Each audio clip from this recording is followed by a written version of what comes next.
Today's topic is about Klenow fragment. So before this topic, we will look about the some question related to this Klenow fragment. So what is Klenow fragment? Whether it is made up from this DNA polymerase 1, 2 or 3, which type of activity present in this Klenow fragment, that you have to understand. One more thing, what is the function of it and use of this Klenow fragment. So we will look in detail of this Klenow fragment. So basically this Klenow fragment that is derived from the DNA polymerase 1. So this DNA polymerase 1 is considered repair enzyme in the bacteria. For the Klenow fragment formation, mostly it is derived from the Escherichia coli, that is E. coli. This DNA polymerase 1 of bacteria have 3' to 5' as well as 5' to 3' exonuclease activity. Now, particularly 5' to 3' domain is removed from this DNA polymerase 1.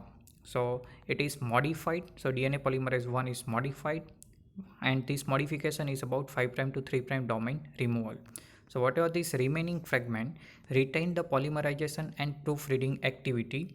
So this fragment that is considered a Klenow fragment. So basically Klenow fragment is produced to get a enzyme which have capacity to polymerize and proofreading, but exonuclease activity is not present for this 5' to 3' domain. So that is the basic purpose of making Klenow fragment, and this used for the recombinant DNA technology, where particularly polymerization and proofreading is needed, and we don't need that exonuclease activity, particularly in 5' to 3' direction. So that is about Klenow fragment, an important topic related to the MCQ question as well as Viva.